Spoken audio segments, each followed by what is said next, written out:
por aquí. El día de hoy vamos a tratar el tema, bueno, ya que hemos analizado la concepción o las diversas concepciones que se han tenido a lo largo de la historia de delito, cómo ha evolucionado hasta llegar a lo que tenemos hoy en día. Veamos ya ahora clasificaciones desde el punto de vista dogmático, enfocadas a nuestro sistema. Por lo tanto, el día de hoy vamos a ver estas son, insisto, clasificaciones meramente didácticas para entender el fenómeno penal.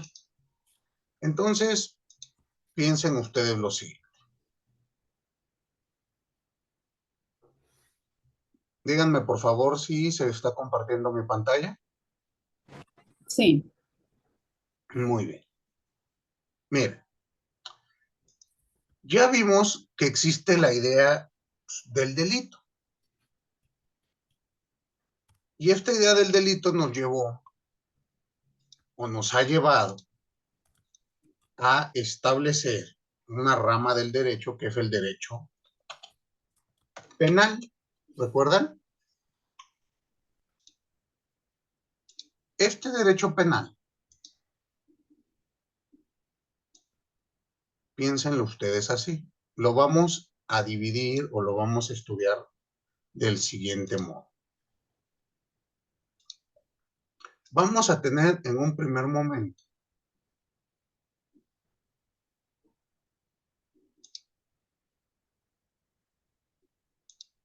piensen ustedes un derecho penal. Espérenme tantito. Ya.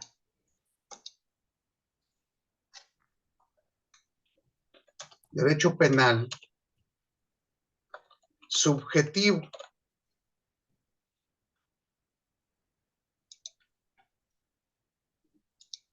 Y a su vez,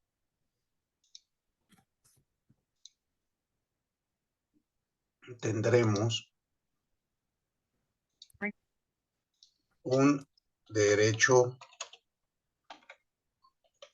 penal objetivo.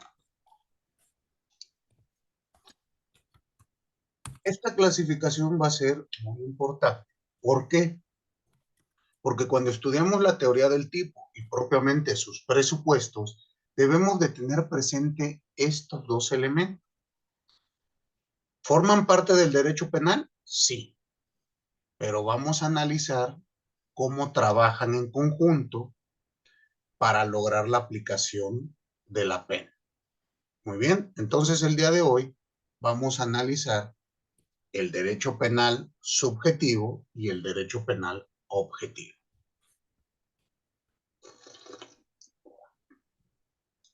Entonces, veámoslo así. Primero, definamos qué es el derecho penal subjetivo y establezcamos los fundamentos constitucionales del mismo.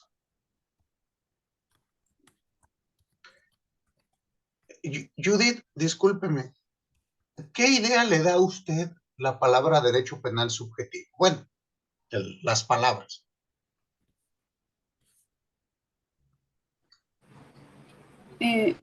Judith dijo. Sí, sí, Judith. Julia Edith. Judith, Edith. Ah, ok. Pues tengo entendido que son las normas, ¿no? Las normas que establecen qué pena corresponde a cada delito. Ok, y entonces, ¿cuál sería la diferencia con derecho penal objetivo? No sé si sea la forma de aplicarlas, la atribución que tienen, por ejemplo, los jueces para hacer la correcta aplicación de las normas. Ok, bueno, vamos dividiendo estas cuestiones. ¿Por qué? Porque derecho penal subjetivo muchas veces se confunde con derecho penal.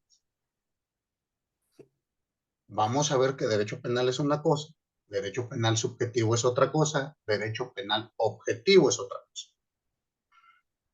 El derecho penal subjetivo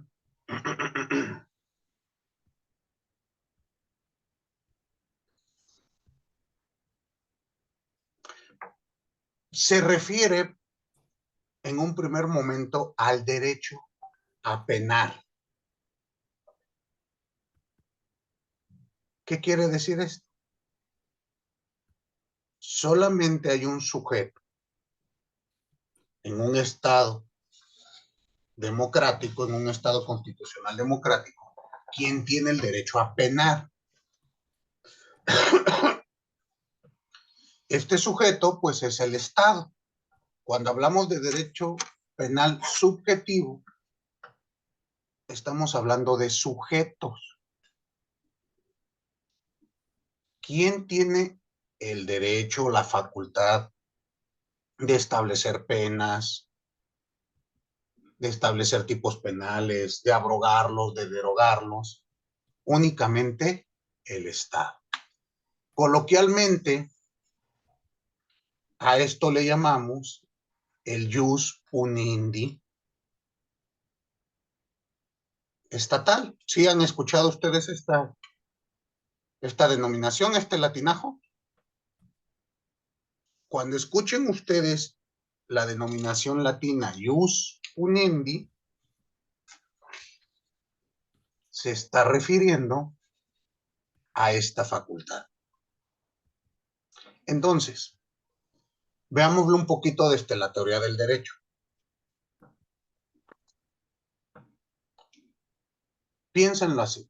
Todo derecho subjetivo supone una facultad.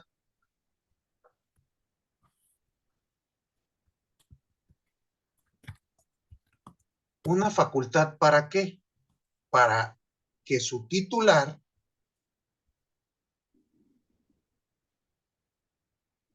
pueda hacer o dejar de hacer algo.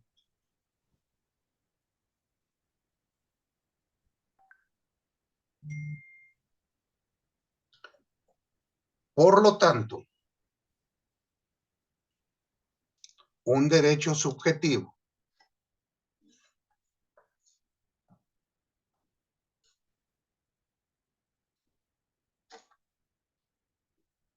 presupone la existencia de un titular.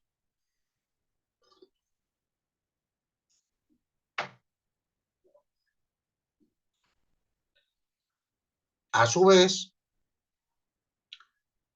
una facultad protegida o establecida en ley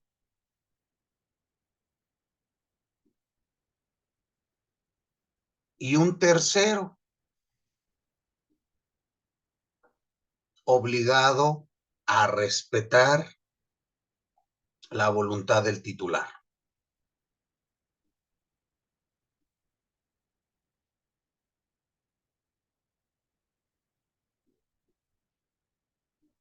Entonces lo podemos esquematizar así, mire.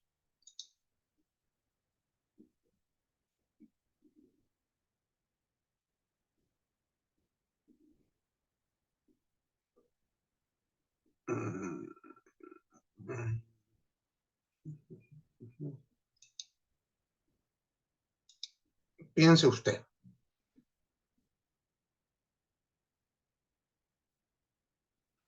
Cuando hablamos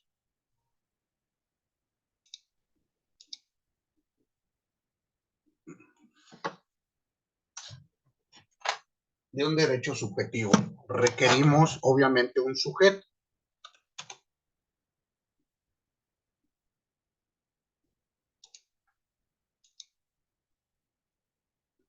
Muy bien, ¿qué características va a tener este sujeto? Bueno, va a depender el derecho subjetivo del que estemos hablando. Será un sujeto, en primer lugar, facultado o legitimado. ¿Qué es lo que lo faculta o lo legitima?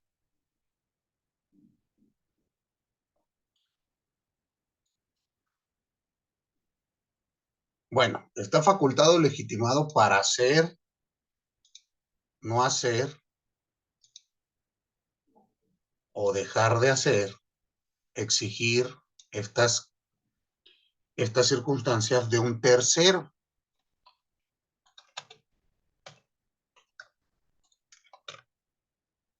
O sea, un sujeto que va a resentir las pretensiones del primer sujeto. Y el vínculo que los une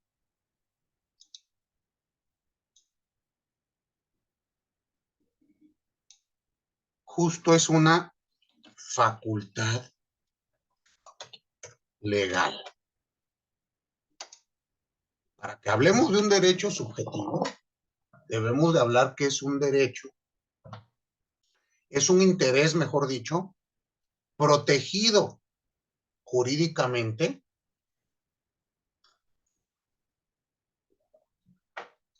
del cual se puede exigir el cumplimiento.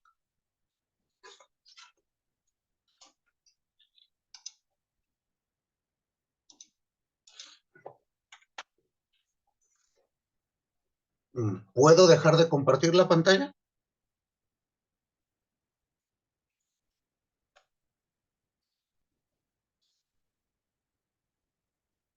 ¿Sí? Sí. Sí, sí, profesor. Muy bien. Entonces, piensen ustedes lo siguiente. Ya viendo estos elementos, si no existen estos tres elementos, no podemos hablar de un derecho subjetivo.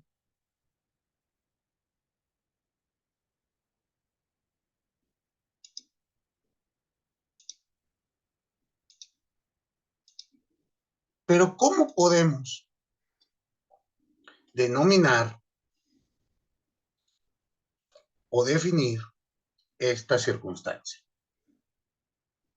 Bueno, vamos a definir al derecho penal subjetivo como la facultad del Estado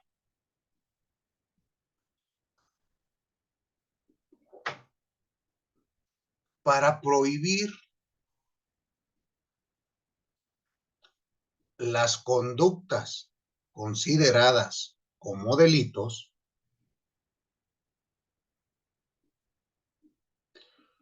e imponer las sanciones penales a quienes las realizan.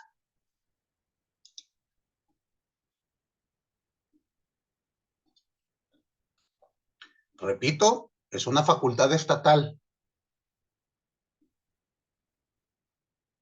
Bueno, pero una facultad ¿para qué? Uno, prohibir conductas. ¿Cuáles conductas? Pues las que se consideren delito para el Estado en un momento y tiempo determinado. Así recordemos que esta idea de delito va cambiando conforme cambie la sociedad. Muy bien. Pero también es la facultad de imponer sanciones penales a quienes realicen esta conducta.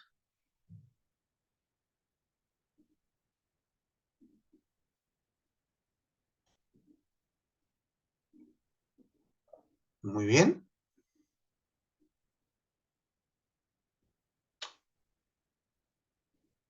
Ya vimos, ya esbozamos que el derecho penal es de aplicación indirecta. ¿Qué quiero decir con esto?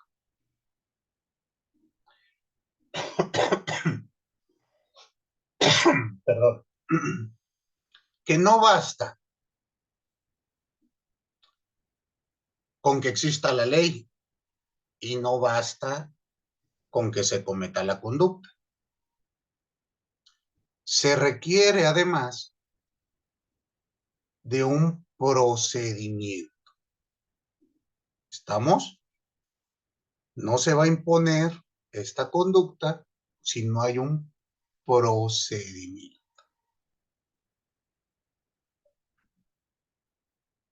Y una vez impuesta la conducta, viene la ejecución. ¿Se dan cuenta los aspectos que conlleva este derecho penal subjetivo? Uno, establecer las conductas consideradas como delito, es decir, prohibir conductas. Dos, realizar un procedimiento con los estándares y las reglamentaciones que vimos la clase anterior, ya sea procedimiento o un derecho penal de acto de autor, el procedimiento que se establezca, inquisitivo, acusatorio, adversarial, mixto, etcétera. Y una vez que se determine por un juzgador, de acuerdo a los estándares o márgenes de probabilidad establecidos en cada legislación, en nuestro caso, más allá de toda duda razonable, se establece la sanción. ¿Se dan cuenta? Y una vez establecida la sanción, su ejecución. Y ustedes pueden ir desde este momento vislumbrando que estas facultades estatales se encuentran distribuidas en diversos poderes. El sujeto es uno, el Estado, pero va a ser esto desde diversas áreas. Por ello, lo que viene ahora a preguntarnos es, ¿cuál será, les pregunto a ustedes, cuál creen o cuál es el fundamento legal para esta facultad, para este derecho subjetivo penal del Estado? ¿Dónde lo encontraremos? ¿Dónde lo buscarían?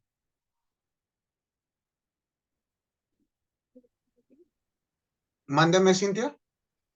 En la Constitución, Ok. ¿Y en qué artículo será?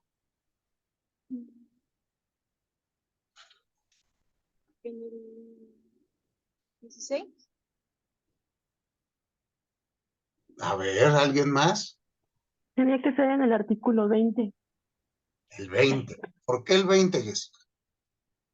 porque habla de que el derecho penal va a ser acusatorio y oral y estamos hablando del procedimiento como tal.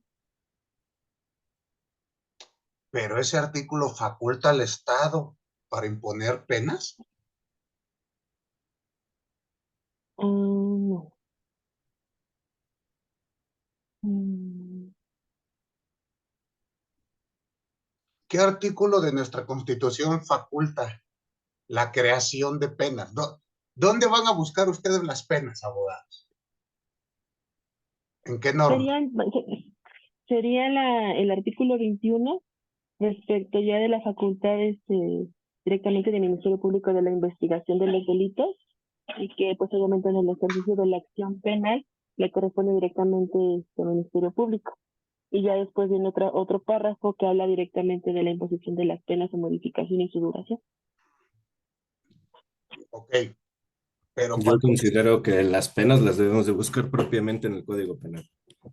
Ok, Ujú, ¿y qué ujú. artículo, abogados, especialistas de nuestra Constitución faculta a que se cree el Código Penal? 73, ¿no? ¿Cuál? Eh, el de la Constitución creo que es la facultad del Congreso para legislar en materia penal. No sé si es el 73. A ver, ¿qué artículo? 73, ¿qué fracción? Mm. ¿Y eso a qué poder de la Unión le corresponde? Al Poder Legislativo, al Congreso. Entonces, ¿quién establece las penas y los elementos del tipo? El Congreso de la Unión por sus dos cámaras, ¿no? Con el procedimiento que creo ya saben.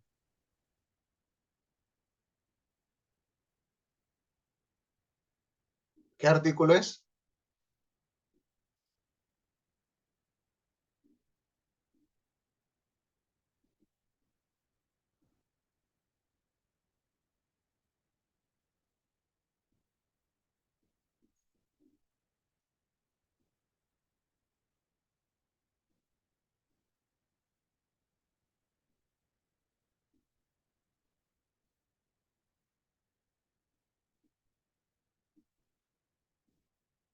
Me parece que es la fracción 21. 21, a ver, léamela. Para expedir las leyes generales que establezcan como mínimo los tipos penales y sus sanciones en las materias. Ah, bueno, es que ahí delimita para materias de secuestro, desaparición forzada, y otras formas de privación de la libertad contrarias a la ley. No es que ahí es específico. Ok, entonces, ¿cuál será? Imagínense si les pregunto esto en su examen. Y es Constitución, ¿eh? O ya se van a volver ministros de la Corte y me van a decir artículo 195.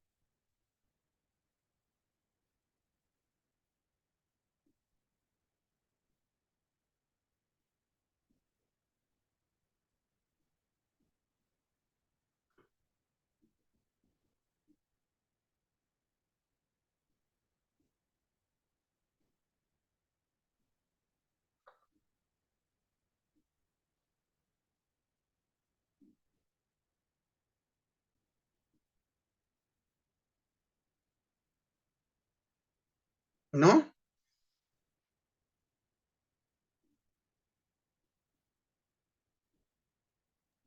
¿No es la fracción 21 del 73, A ver, inciso A? léamela. ¿Qué dice, Tania? Dice, fracción 21 para expedir, fracción A, la legislación que establezca los delitos y las faltas contra la Federación y las penas y sanciones que por ello deban imponerse, así como legislar en materia de delincuencia organizada. Ok, pues me parece que ese es el fundamento constitucional, ¿no? Es el que faculta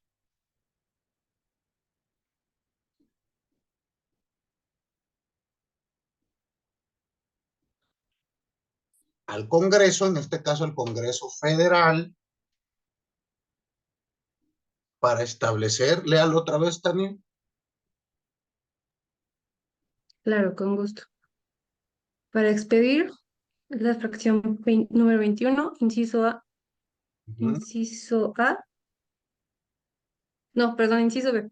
La legislación que establezca los delitos y las faltas contra la Federación y las penas y sanciones que por ella deban imponerse, así como legislar en materia de delincuencia organizada.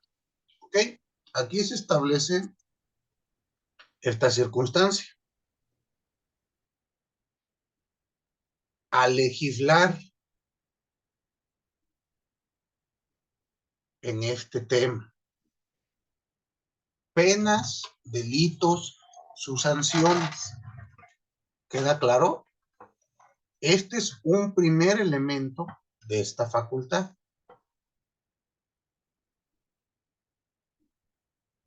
Y establecimos la facultad legislativa en materia penal. Pero como acertadamente me indicaron hace un momento, pues no podemos quedarnos únicamente así.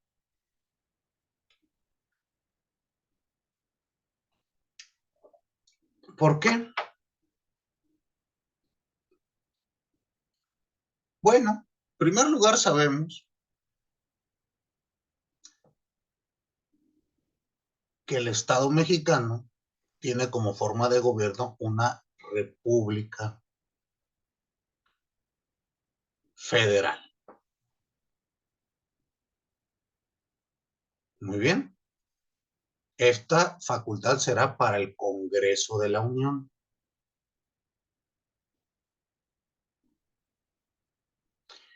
Y debemos de buscar las correlativas en las constituciones locales. ¿Queda claro?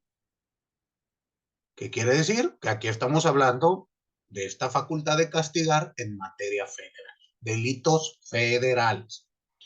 Y aquí hay una precisión, en delincuencia organizada es facultad exclusiva de la Federación.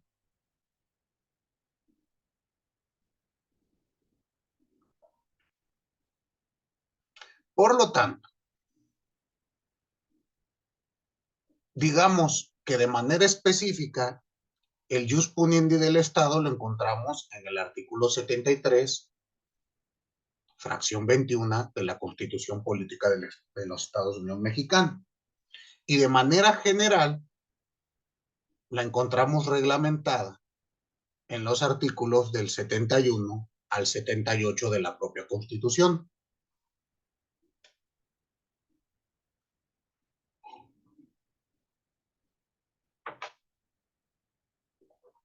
Que como ustedes saben, estos artículos reglamentan el proceso legislativo. ¿Quiénes pueden hacer propuestas para dictámenes legales? Que pueden venir del Ejecutivo, que pueden venir de una Cámara, que pueden venir de la otra, etcétera, etcétera, etcétera.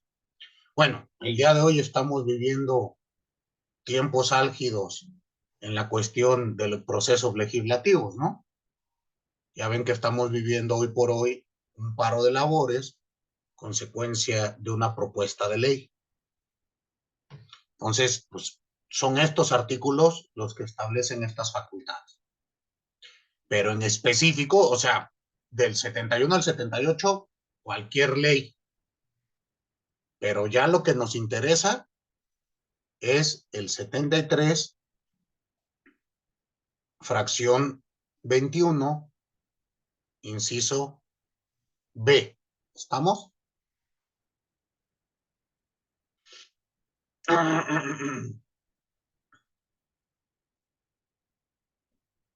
Ahora bien, piénsenlo de este modo. Esta facultad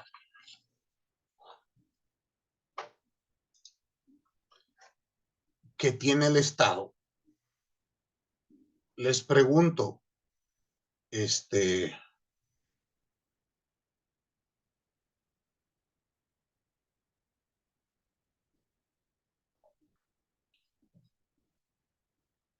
una facultad, digámoslo así, arbitraria, ¿de dónde surge esta facultad del Estado, constitucionalmente hablando?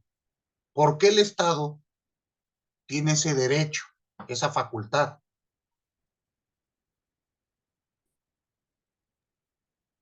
¿Qué piensan ustedes? ¿Será por lo del contrato social? Que la población decidió tomar esa forma de gobierno y ellos están encargados de velar por los intereses de la población. Muy bien, Cintia. Ahora, perdón que le interrumpa mientras maneja. ¿Y cuál será el sustento constitucional de esto que me dice? Estoy de acuerdo, pero su sustento constitucional.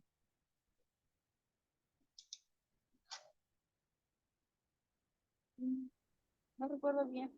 No sé si es el Maestro. 170 Ah, o... Perdón, se me encimó el audio. no sé si es el 133, pero creo que se habla de la supremacía o el primero. Ok. Entre el 130, entre el 136 y el primero, maestro. Ahí segurito bien. Pero a ver, ¿alguien un poquito más puntual? Dime, Alan. todo poder público dimana del pueblo, ¿no? Entiendo que va por ahí. La soberanía del pueblo, artículo 39. Eso, a ver. 39. Perfecto. ¿Y cuál otro será el correlativo? O para complementar. Estoy tratando de ayudarle a su compañera que me dice que no puede entrar, pero no sé a qué se deba. El pueblo ejerce su soberanía por medio de los poderes de la Unión, artículo 41.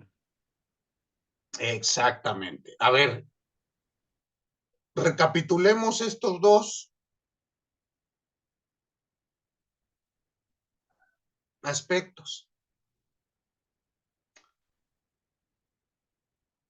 Uno, la cuestión de la soberanía. Y háblenme un poquito de la soberanía. ¿Qué es eso de la soberanía? Es una palabra que traemos muy en boga, pero ¿a qué se refiere? Y parte justo de lo que nos dijo Cintia. ¿A qué le suena la soberanía? ¿Con qué se come?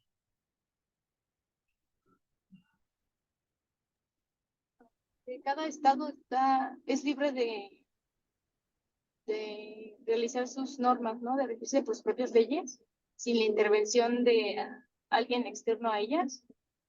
Ok, pero regresemos, partiendo de lo que nos dijo el 39. A ver, ¿qué? Pues, sería la capacidad del pueblo para gobernarse, ¿no? Ok, pero a ver, elaboren un poquito. La independencia política que tiene la población para erigir a sí mismo su gobierno. Ok, entonces, todo poder, dice nuestra Constitución, surge de nosotros, surge del pueblo. La soberanía originaria es nuestra y nosotros la delegamos ¿en quién?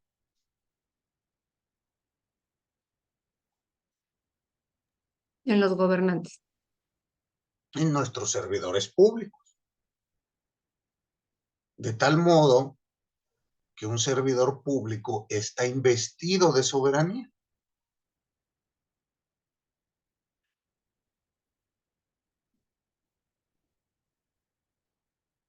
Y por lo tanto, cuando se establece un código penal, recuerden que nosotros vivimos en una democracia representativa, ¿están de acuerdo? Y cuando se emite un código por parte del Ejecutivo, perdónenme, por parte del Legislativo, y es publicado por el Ejecutivo, pues podemos decir que es el pueblo a través de sus representantes quien está ejerciendo este poder punitivo. ¿Sí queda claro? De tal manera que no es una cuestión arbitraria. Ya no podemos llamar esto un acto de autoridad. Bueno, sí un acto de autoridad, pero un acto que no sería arbitrario,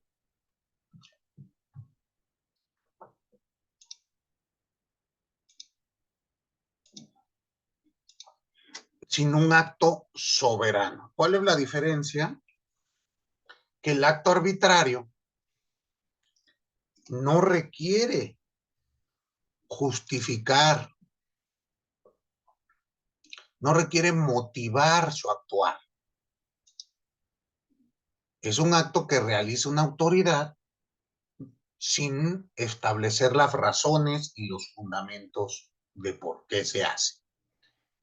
En el caso concreto, nosotros no podemos señalar estas circunstancias, sino hay que indicar que se refiere,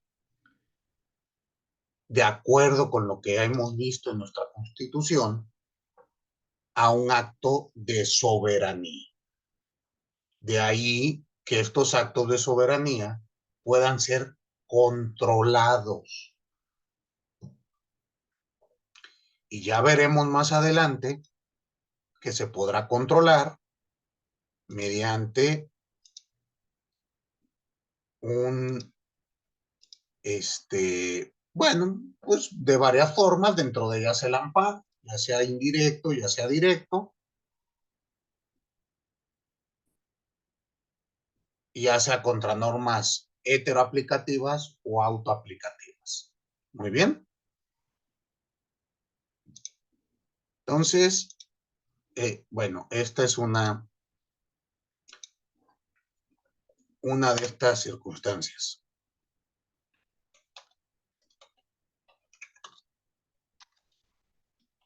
Ahora,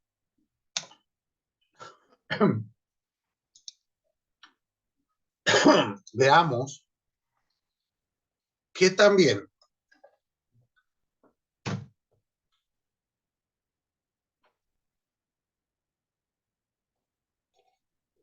es necesario analizar otra rama de este derecho subjetivo que ya me la empezaron acertadamente a esbozar, y los fundamentos constitucionales.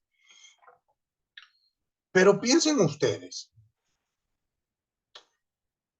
bueno, ya tenemos el Código Penal 73, fracción 21. Necesitamos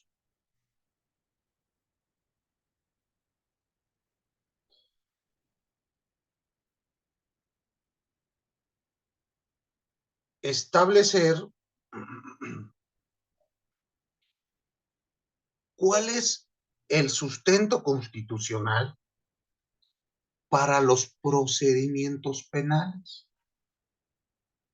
¿Cómo vamos a determinar si un sujeto ha cometido o no esta conducta que hemos prohibido? Y aquí, ¿cuáles serán estos artículos que nos permitan determinar? Bueno, primero que nada, ¿cuáles son los sujetos que intervienen para realizar un procedimiento penal? Me refiero a las autoridades. ¿Cuáles recuerdan ustedes? Ministerio Público. Eso, Ministerio Público. Ahí Juicio y tenemos control. eso, ahí. Poder, Ministerio Público y Poder Judicial, ¿estamos? Ya hace un momento alguien ya me dio el fundamento constitucional de esto. ¿Cuál es? Para el Ministerio Público. Es el 21 constitucional. 21 constitucional. ¿Me podría leer la parte conducente, Jessica? Sí, Si es tan amable. sí. Menciona el 21. Ahí voy. Sí, sí, con calma.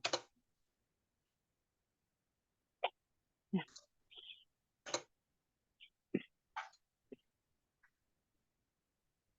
Ajá.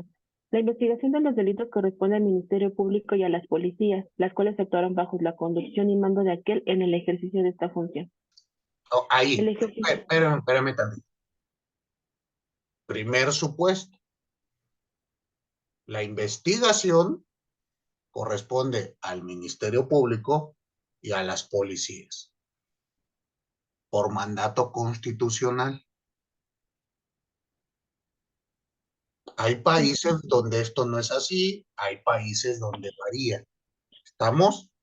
Recuerden que llegaron a existir países, lo vimos en la evolución, donde existía el juez de instrucción, que era un juez que se encargaba de investigar. Estuvo vigente en nuestro país. Hoy por hoy tenemos una división a nivel constitucional. Muy bien, entonces ese es un primer fundamento. Perdóneme, le interrumpí, Jessica, ¿iba a continuar? Sí. La segundo párrafo, el ejercicio de la acción penal de los tribunales corresponde al Ministerio Público. La ley determinará los casos en que los particulares podrán ejercer la acción penal ante la autoridad judicial. Ok. ¿Continúa? Sí, por favor.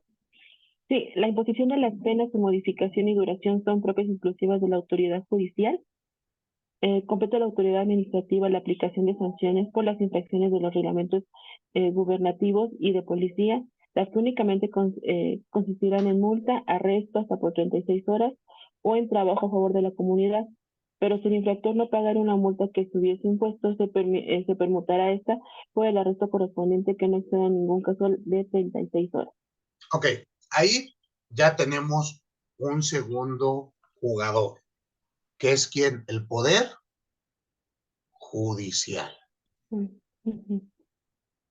Y así como acertadamente me indicaron, pues hoy por hoy tenemos mínimo 3 jueces. Sería juez de control, juez de enjuiciamiento Y juez y de juicio.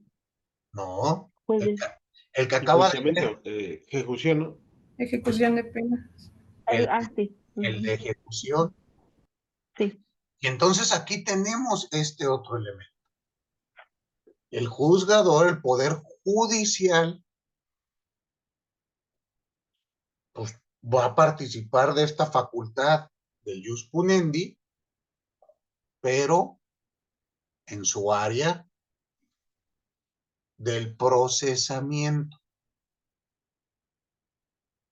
Uno, como un juez de tutela de garantías, que se utiliza en la etapa de investigación hasta la etapa intermedia. Posteriormente, con un tribunal de enjuiciamiento que se va a encargar de desahogar pruebas y decidir si se ha acreditado o no la culpabilidad del imputado. Y una vez emitida la sentencia, un juez de ejecución que se va a encargar de resolver controversias. Y ya veremos que hoy por hoy la etapa de ejecución tiene competencia concurrente. Por un lado administrativa y por otro lado judicial. ¿Queda claro? A diferencia de lo que pasaba hace unos años. ¿Y cuál será el fundamento constitucional del Poder Judicial que hoy está tan vilipendiado y lo vamos a cambiar? ¿Qué artículo es? Bueno, me imagino que ya leyeron la reforma y ustedes están enterados de todo lo que ocurre, ¿no? ¿Qué artículos son los que quieren cambiar? En su constitución, ¿cuál habla del Poder Judicial?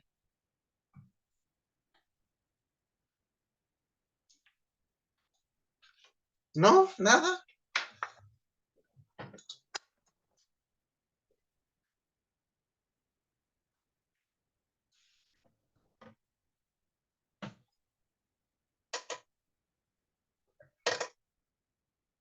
No ubican cuál es el artículo que faculta o establece las facultades del Poder Judicial en su constitución. 94, ¿no? Sería el 94. El 94. Y el artículo 94 es el que nos va a señalar este aspecto. Y ahí se establece la configuración del Poder Judicial. Muy bien. ¿Me quieres comentar algo, Carlos? No, no, machuqué sin querer. Ah, ok. Sí, no vaya usted a participar, imagínese. Ahora, veamos lo siguiente. 1, imponer las penas. 2, realizar el procesamiento, investigación, procesamiento, juzgamiento y emisión de un fallo. Y viene 3, la ejecución. Como les decía, la ejecución hoy por hoy tiene doble vertiente, pero primero, ¿qué artículo constitucional establece el faro o el puerto al que quiero llegar con las penas? Antes de hablar qué sujetos tienen que hacer. ¿Qué artículo de nuestra Constitución establece, digamos, el objetivo del sistema penitenciario?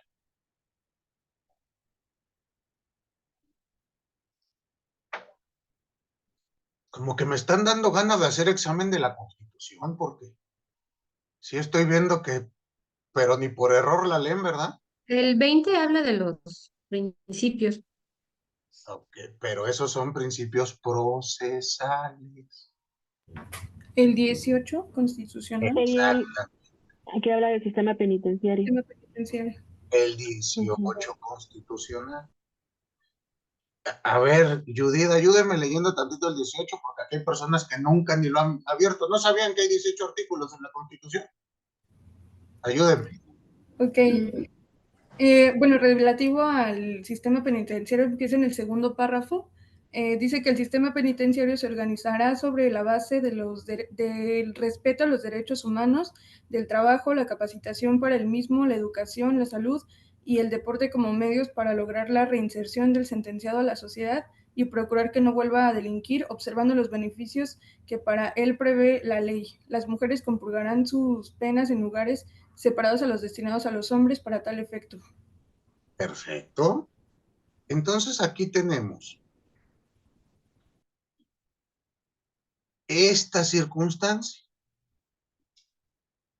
Nuestro sistema penitenciario, por mandato constitucional, nos indica que la finalidad es lograr una reinserción social.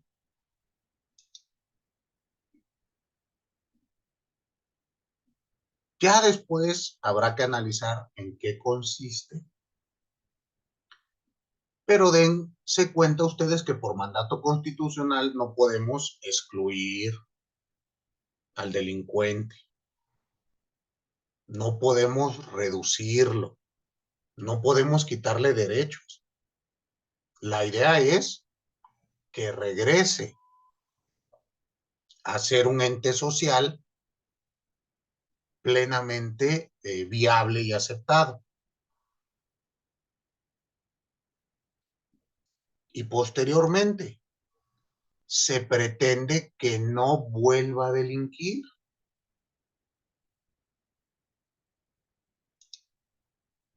Estos son los fines de las penas en el sistema mexicano. Ya después analizaremos si se están cumpliendo o no. Y pregunto, ¿ustedes aquí leen de algún modo que la pena tiene como finalidad prevenir que se cometan nuevos delitos o volverse disuasiva? Porque ya veremos que hay exposición de motivos de algunos artículos, de algunos tipos penales donde dicen, es que vamos a crear este tipo penal con esta pena tan alta para que ya no se cometa este delito y educar a la gente. Eso pues, constitucionalmente no tiene sentido. Muy bien. No lo establece nuestra Constitución. Bueno, ya señalamos el objetivo, a dónde queremos llegar. Ahora, ¿qué sujetos intervienen en esta fase de ejecución? Pues tenemos al Poder Judicial, ya lo vimos, por parte del juez de ejecución, ya leímos el artículo 16, el correlativo el 94, pero nos está faltando un jugador, la autoridad administrativa, es decir, el poder ejecutivo. El poder ejecutivo, ¿están de acuerdo conmigo que tiene gran trascendencia para el sistema penitenciario, ¿no? Él establece los sistemas penitenciarios, él establece los centros de reinserción. ¿Y dónde encontramos esta facultad en nuestra Constitución? Por favor, lean el artículo 89, fracción 14, a ver si estoy en lo correcto.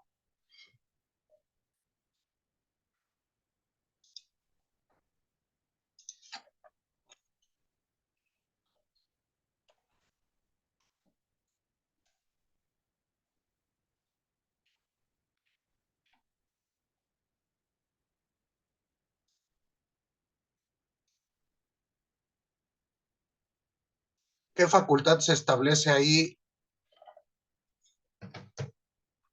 en el 89, fracción 14, que tiene que ver con lo que estamos platicando?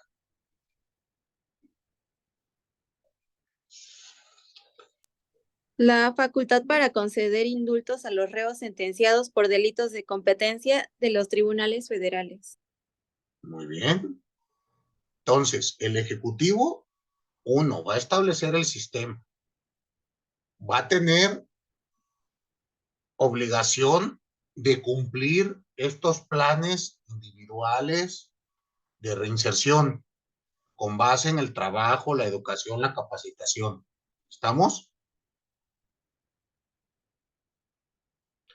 Y a su vez, se va a encargar de vigilar que se cumpla lo ya sentenciado,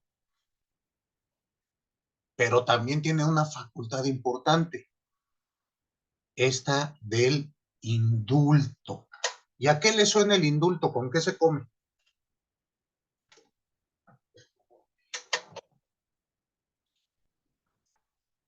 ¿Qué es un indulto? Es el perdón del delito. ¿Ok? ¿Del delito o de qué? De la pena. De la pena. De la pena. Y es una facultad exclusiva, en el caso en estudio, del Ejecutivo Federal. Ya después leeremos la ley de indulto, bla, bla, bla, bla, bla. No, no son canonjías, no es arbitrario, ¿no? Hay ciertas reglas que se deben de seguir. Muy bien. Por lo tanto, una vez analizado todo esto, podemos señalar lo siguiente. Regresemos al pizarrón, por favor.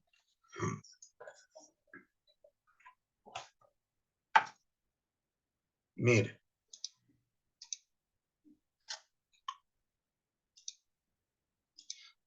Vamos a decir que este derecho penal subjetivo es, digámoslo, trifásico, tripartito,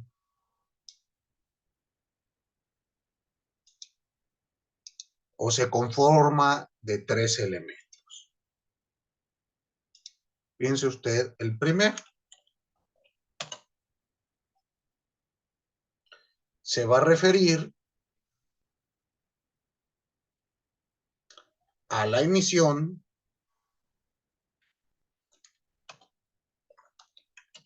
de normas penales. Y ya vimos que estas normas penales son Código Penal, Código Nacional de Procedimientos Penales,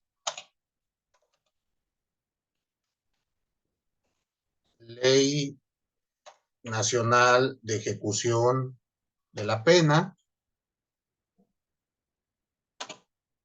Ley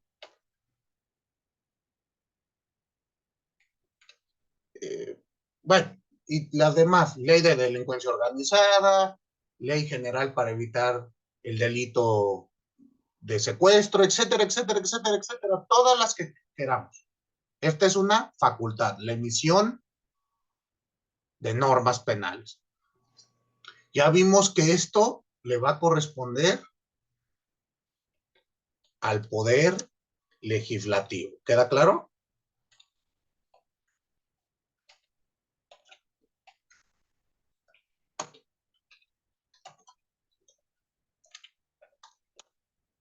Y ustedes ya conocen sus artículos, sus fundamentos constitucionales. Muy bien, propiamente 73, fracción 21.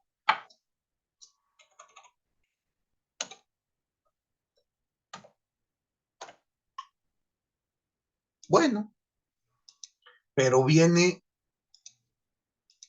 otra fase u otro elemento de este poder.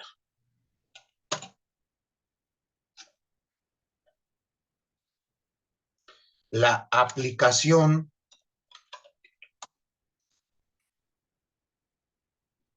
de las normas penales.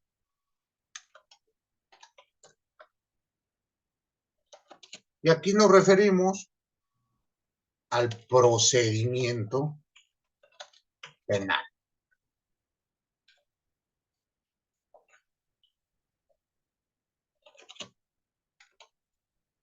Van a intervenir, ya lo saben ustedes, diversas autoridades. Unas de carácter ejecutivo o administrativo, como lo es el Ministerio Público, la Policía de Investigación,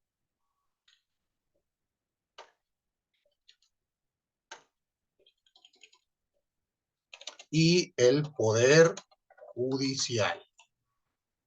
Y ya saben ustedes, el Poder Judicial, en sus vertientes, juez de control, tribunal de enjuiciamiento,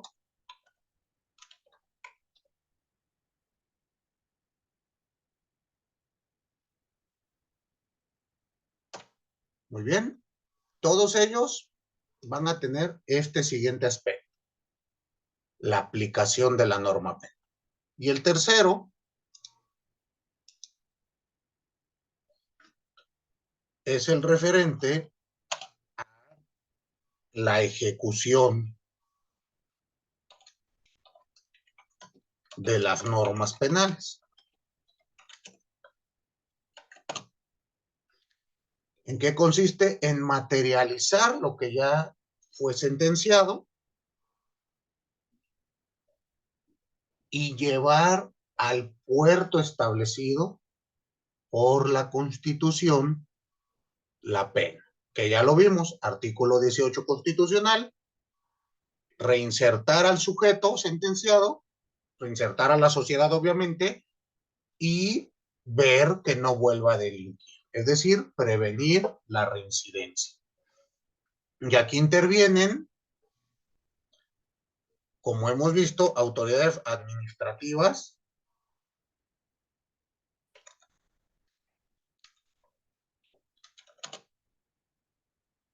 que pueden ser director del centro de reinserción, trabajadores sociales, etcétera, etcétera, etcétera. Autoridades judiciales, el juez de ejecución penal y, en casos, digamos así, extraordinarios, el titular del Poder Ejecutivo. Cuando hablamos de indultos.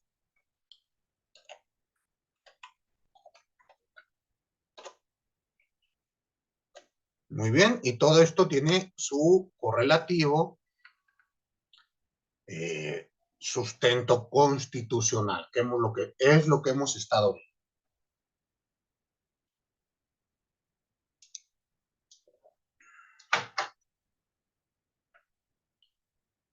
Pregunta, ¿puedo dejar de compartir mi pantalla?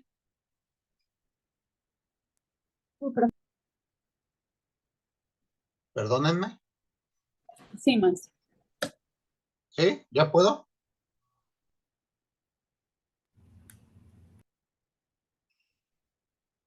Muy bien.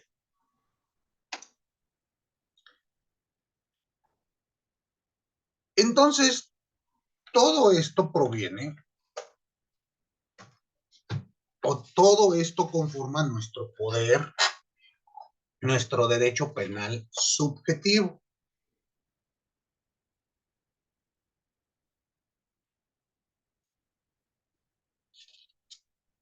Muy bien.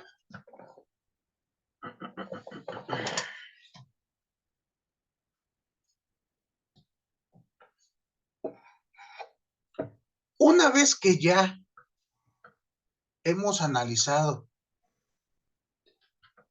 este aspecto, estas facultades, pues tenemos que hablar ahora del otro elemento, el derecho penal objetivo. Piense usted lo siguiente, no puede existir el derecho penal objetivo sin que previamente haya un derecho penal subjetivo. ¿Concuerdan conmigo? Si no hay quien tiene esa facultad, pues no puede emitirlo. Por lo tanto,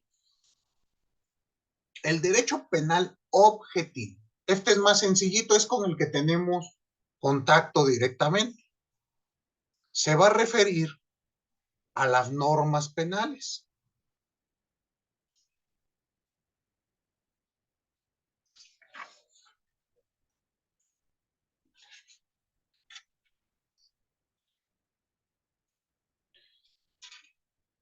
Entonces, habrá que analizar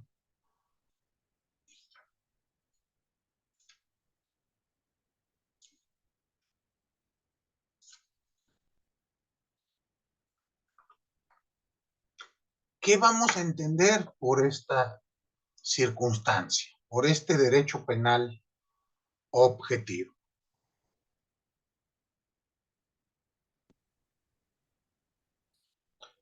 Bueno, pues hay que analizar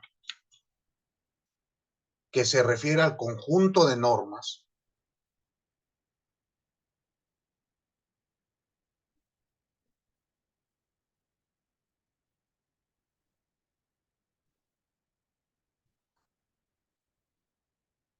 encargadas, bueno, que se encargan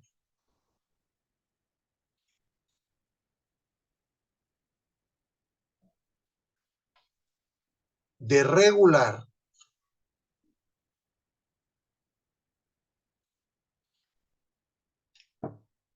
las conductas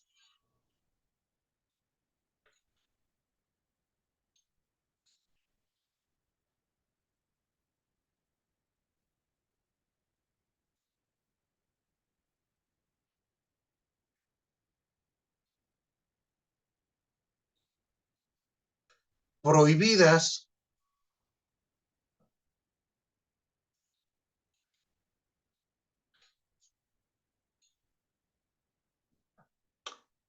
en una sociedad y en un tiempo determinado.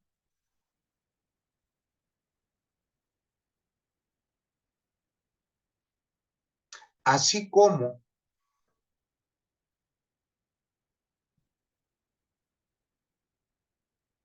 los presupuestos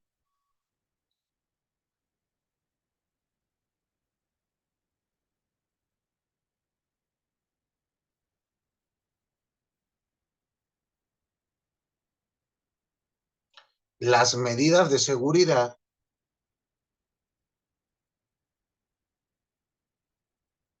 y las consecuencias jurídicas de estas conductas.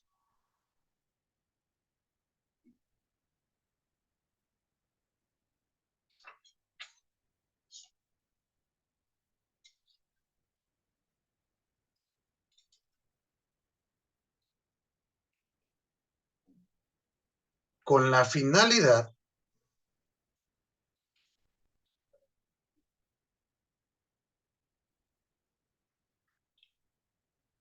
de proteger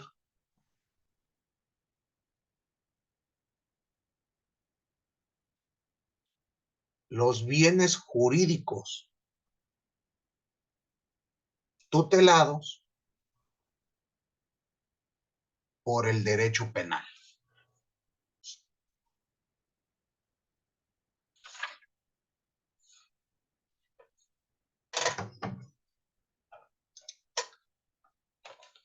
Entonces piensen ustedes lo siguiente. Aquí nos estamos refiriendo ya al derecho penal, digámoslo así, positivizado.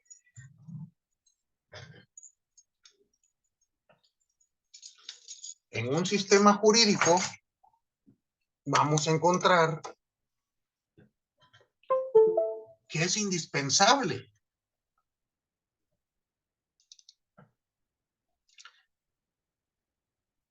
este derecho penal objetivo. ¿Cómo se conforma? Bueno, pues se va a conformar de diversos aspectos.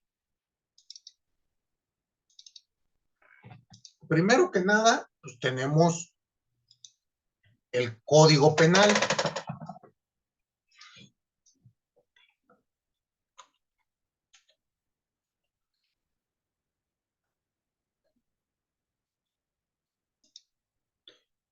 El Código Penal, como ustedes saben, va a establecer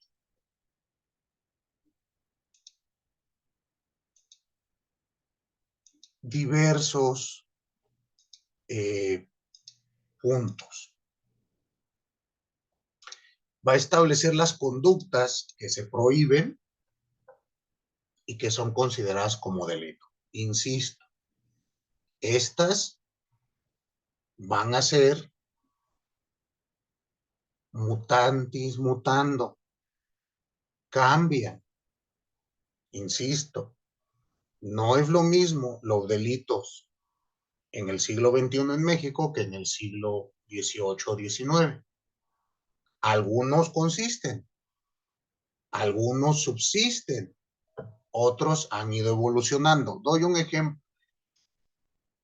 En 1820, 21, hasta 1850 o más, pero certeza tengo que entre 1824 y 1850 existió en México independiente el delito de ósculo involuntario. ¿Quién me puede decir qué entendemos por eso? ¿A qué le suena? ¿Con qué se come? ¿O no le suena nada?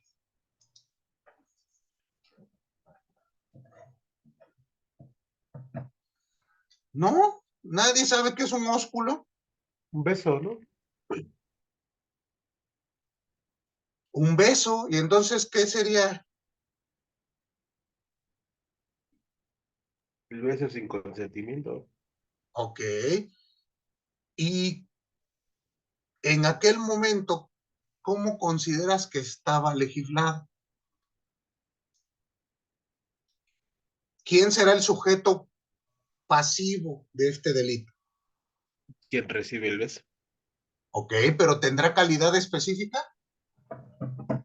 No, no creo. Yo creo que sí, ¿Quién piensa usted, Ariana? que eran los hombres. Creo que al revés. Pues sí, Yo ¿no? también pienso El sujeto pasivo de ese delito eran las mujeres. Robarle un beso a una mujer y pedía el tipo, casta, pura y de buena fama pública.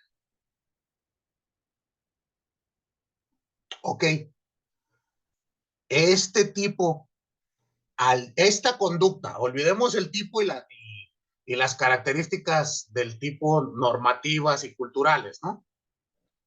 Casta, pura, santa y bla, bla. Esta conducta, robarle un beso a una persona, el día de hoy sigue siendo considerado delito. No. ¿Cómo no? Bueno, me espantan ustedes. O sea, yo puedo agarrar a una persona y darle un beso aunque ella no quiera. ¿Cómo se llama esa conducta? Acoso. Acoso, o sea, Más, ya no es como el primer tipo penal, ¿no? Pero más sí que todavía acoso, pero es más que acoso. ¿Abuso? Abuso ¿Abuso sexual. sexual? Es un abuso sexual. Realizar una conducta de naturaleza sexual sin consentimiento de quien la recibe.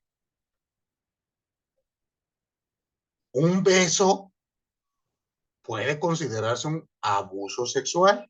¿Estamos?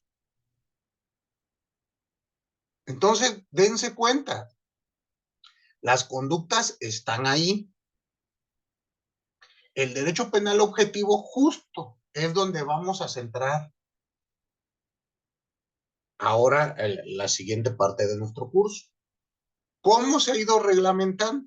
Pero bueno, tenemos el Código Penal, pero no únicamente el Código Penal. Forman parte de este derecho penal, les decía, es un sistema. Y para hacer un sistema se requieren varias normas.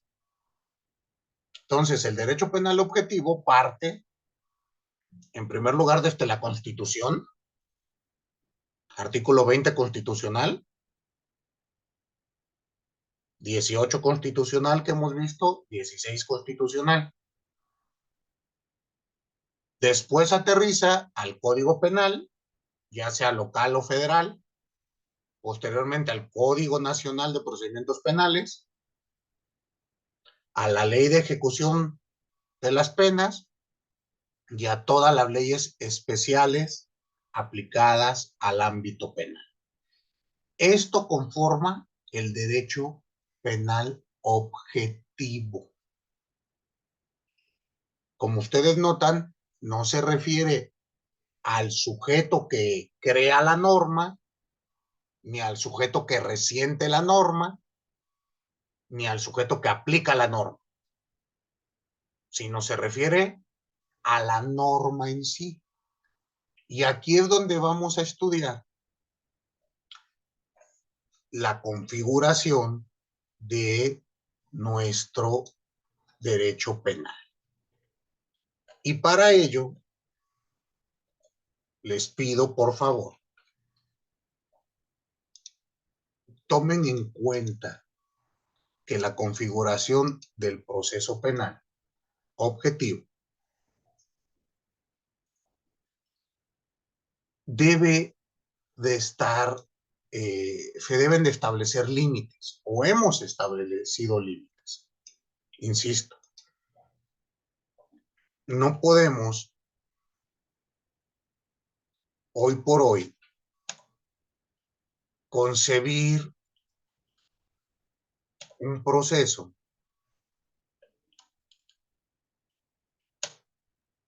un derecho penal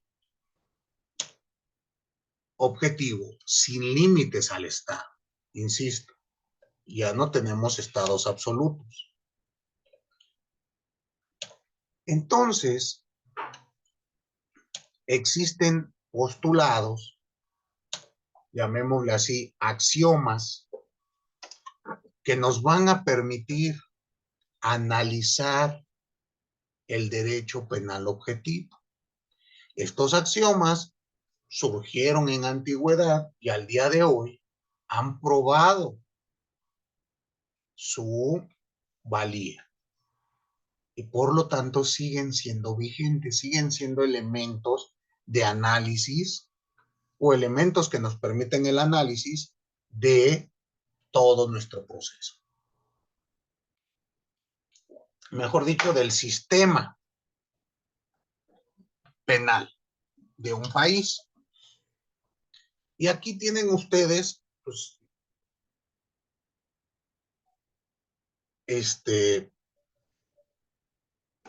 estos.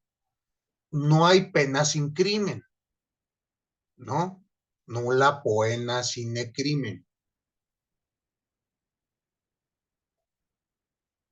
El segundo, no hay crimen sin ley. Y ya veremos que esto se convierte en el principio de taxabilidad, la tipicidad, etcétera, etcétera, etcétera. No hay ley penal sin necesidad.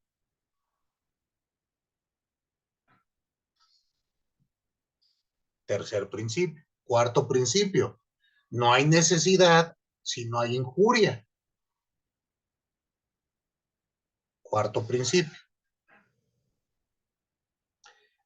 Quinto principio. No hay injuria sin acción.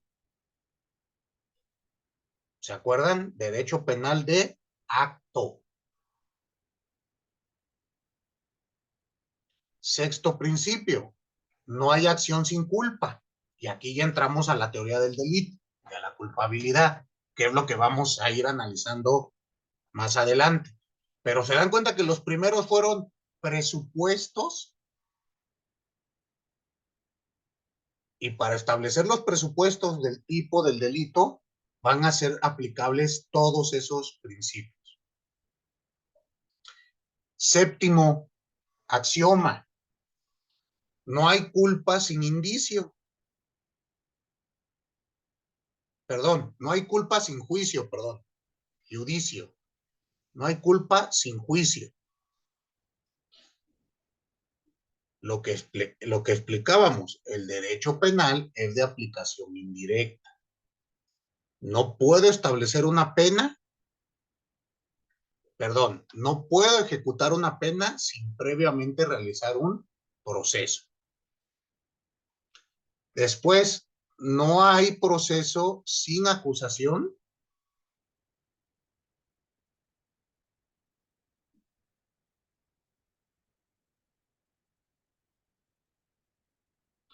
Noveno principio, no hay acusación sin prueba. Y último principio, no hay prueba sin defensa.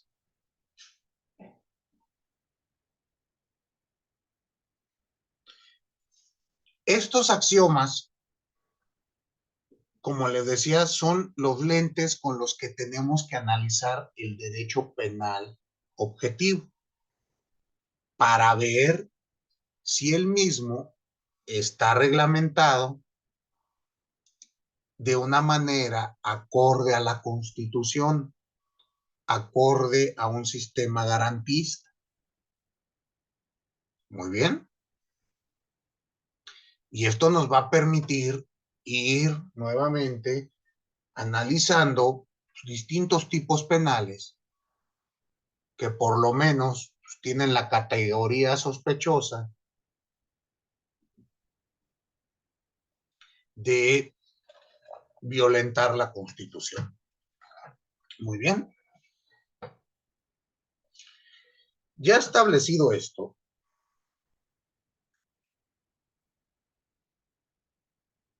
vamos a continuar con el estudio de las diversas formas o teorías que se han establecido para estudiar el derecho penal objetivo. Y así tendremos que hay que hablar de causalismo, finalismo y funcionalismo. Muy bien. Una vez que realicemos eso, haremos un estudio esquemático de estas teorías para analizar pues, dónde acomodaban la culpa, dónde acomodaban el dolo o dónde se estudiaba.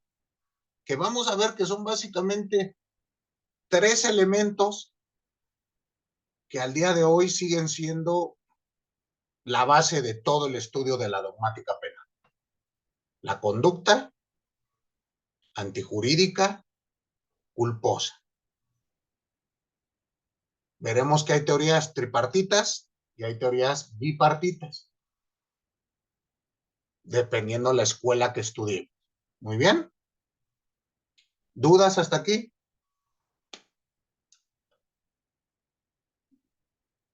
¿Ninguna duda? ¿Todo en orden? Todo en orden. Perfectísimo. Bueno, pues nos vemos la próxima sesión. Pasen excelente resto de jornada. Nos vemos el jueves. Hasta luego. Claro, gracias. Hasta luego.